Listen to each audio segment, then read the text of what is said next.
Good afternoon students. हमने last lecture में 10.4 exercise discuss की थी। आज 10.5 स्टार्ट करते हैं। Last exercise, area between two polar curves. अब की बार हमें दो पोलर कर्व दी होंगी, उनके बीच का एरिया फाइंड आउट करना है। To prove that the area bounded by curve r is equal to f of theta, g is equal to r of theta. अब की बार दो पोलर कर्व होंगी, उनका कॉमन एरिया निकालने के लिए वही थीटा की लिमिट्स जो होंगी, जैसे अल्फा से बीटा 1/2 r1 स्क्वायर, जैसे अभी तक r स्क्वायर डी थीटा था, लेकिन अब यहाँ दो पोलर कर्व हैं तो r1 square minus r2 square d theta. ठीक है, जैसे फर्स्ट एग्जांपल है student, show that the area, दो कार्डियोइड दिए हैं, r is equal to a into one plus cos theta, r is equal to a into one minus cos theta. एक cardioid कुछ ऐसे बनेगा, दूसरा कार्डियोइड ऐसे बनेगा, तो कॉमन पोर्शन ये हो गया इनका। तो अब पॉइंट, ये इनके पॉइंट ऑफ इंटरसेक्शन निकालने के लिए क्या करना होता है, दोनों इक्वेशन से हमें थीटा की वैल्यू निकाली, दैट इज प्लस माइनस π/2। तो इंटरसेक्शन एक π/2 पे और एक माइनस π/2 पे है। ठीक है, अब हमें ये एरिया फाइंड आउट करना है। अगर मैं सिर्फ ये एरिया इतना, ये वाला एरिया फाइंड आउट कर दूँ और फिर 4 टाइम्स कर दूँ, तो ये वाला एरिया कैसे निकलेगा, 0 से π/2। तो 4 टाइम्स 0 से, क्योंकि हमें होल एरिया निकालना है और ये चार पोर्शन है, तो अगर एक का निकालेंगे तो 4 से मल्टीप्लाई कर देंगे। 4 0 से π/2 1/2 r स्क्वायर डी थीटा, 1 2, ये 2 से कैंसिल हो जाएगा, 4 2 0 से π/2 r की वैल्यू आपके पास है ही। देखो स्टूडेंट कैसे है, 2 इंटू एरिया ऑफ OMPNO, ये पूरा है, ट्वाइस होगा ना, क्योंकि नीचे वाला पोर्शन भी निकालना है। इसका निकाल लेंगे, इसका ट्वाइस कर देंगे। और OMPNO कैसे निकलेगा, 2 इंटू एरिया ऑफ OMPNO, यानी 2 टाइम्स ऑफ OMPO, ये वाला एरिया 2 टाइम्स ऑफ OMPO, तो 2 2 ज़ा 4, 4 टाइम्स ऑफ OMPO। और OMPO में कौन सी कार्डियोइड है, ये वाली, यानी r is equal to a into one minus cos theta वाली।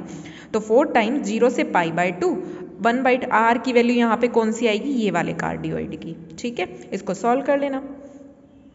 सेकेंड एग्जाम्पल भी इजी है स्टूडेंट, आप पढ़ लेना, और इम्पॉर्टेंट भी है, ये काफ़ी बार आया हुआ है एग्जाम्स में, तो इसको अच्छे से कर लेना। क्वेश्चन नंबर, एग्जाम्पल नंबर 2, आइए एक्सरसाइज 10.5। फर्स्ट क्वेश्चन है, find the area inside the circle. अब एक सर्कल और एक आउटसाइड द कार्डियोइड, हमें कहाँ का एरिया फाइंड आउट करना है, सर्कल के अंदर का और कार्डियोइड के बाहर का, वो कॉमन एरिया फाइंड आउट। देखो स्टूडेंट, ये हमें एक सर्कल दिया हुआ है साइन थीटा आर, और r is equal to 1 minus cos theta, 1 minus cos theta, ये कार्डियोइड बनेगा, सर्कल ये बनेगा। इन्होंने बोला सर्कल के तो inside the circle and out, cardioid के बाहर। सर्कल तो ये पूरा है, सर्कल के अंदर, और कार्डियोइड ये था, यहाँ से ये वाला पोर्शन हमें एक्चुअली फाइंड आउट करना है। तो अब इंटरसेक्शन किस पॉइंट पे हुई है वो चेक करने के लिए वही दोनों इक्वेशन से सॉल्व किया, तो थीटा की वैल्यू 0 और π/2 आ गई। तो जब थीटा 0 r 0, थीटा π/2 r 1, तो r और थीटा में कोऑर्डिनेट होते हैं, तो 0 0 और 1 और π/2। हम तो लिमिट्स किसकी लेते हैं, थीटा की। r और थीटा होते हैं ना कोऑर्डिनेट, तो थीटा की लिमिट्स आ जाएंगी 0 से π/2। ठीक है, थीटा की वैल्यू आ गई 0 से π/2 1/2 r1 square minus r2 square d theta होता है।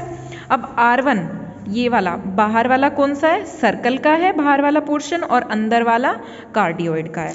तो r1 बाहर वाला सर्कल हो जाएगा, उसकी वैल्यू आ जाएगी, और r2 अंदर वाला कार्डियोइड हो जाएगा, उसमें से माइनस किया, इसको सॉल्व किया, तो ये हमारे पास इंटीग्रेशन एरिया आ जाएगा एक सर्कल और एक कार्डियोइड के, यानी सर्कल के अंदर का और कार्डियोइड के बाहर का। सेकंड क्वेश्चन आई होप आप कर लेंगे। थर्ड क्वेश्चन देखो, prove that the common area to the circle, दो सर्कल दिए हुए हैं और ये हमें फाइंड आउट करना है।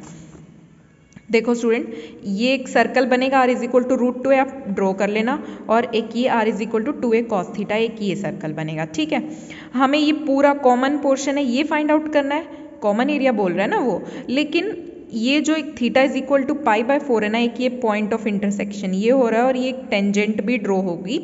ठीक है, अब मुझे पॉइंट ऑफ इंटरसेक्शन कैसे फाइंड आउट करते हैं, दोनों इक्वेशंस को सॉल्व करो। थीटा की वैल्यू आ गई प्लस माइनस π/4, जब r a √2 है तो थीटा π/4, जब r a √2 है तो थीटा माइनस π/4, यानी एक ये पॉइंट पे इंटरसेक्शन और एक इस पॉइंट पे इंटरसेक्शन है। This is theta is equal to π/4, this is theta is equal to minus π/4। Points तो आ गए, अब मुझे ये पूरा एरिया फाइंड आउट करना है, OABCO, यानी ये वाला भी, और इसको निकालने के लिए डबल कर देंगे। ठीक है, common area 2 into area of OABCO, और OABCO निकालने के लिए स्टूडेंट्स देखो, सिर्फ लाइन से एक बार इधर वाला प्लस लाइन के और ये वाला पोर्शन, ठीक है, एक बार ये पोर्शन OAB ये वाला और OBCO वाला, तो दोनों को ऐड कर देंगे। 2 इंटू एरिया ऑफ OABCO क्या बना, area of OABO plus area of OBCO, ठीक है। एरिया ऑफ OABO क्या है, एरिया ऑफ OABO ये वाला पोर्शन किसका है, इस वाले सर्कल का है ना, √2a का, और ये वाला पोर्शन जो है ये बाहर वाले 2a cos थीटा का है। तो लिमिट्स एरिया OABO के लिए क्या है, √2a। लिमिट्स कहाँ से हैं, देखो स्टूडेंट, इस वाले सर्कल के लिए लिमिट्स कहाँ है, थीटा इज इक्वल टू 0 से π/4, और इस वाले के लिए π/4 से π/2 थीटा, ठीक है।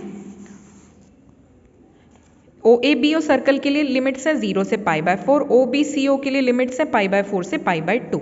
अब मुझे पहले इसका एरिया फाइंड आउट करना है। OABO का लिमिट्स पता है 0 से π/4 1/2 r² d थीटा, और r की वैल्यू भी पता है तो ये सॉल्व कर लिया।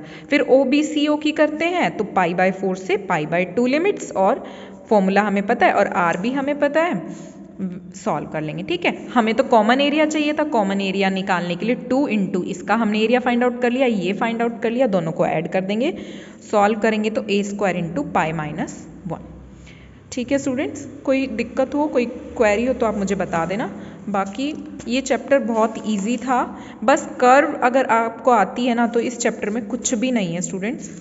अब आपका सिलेबस कंप्लीट हो गया है कैलकुलस का, ओके।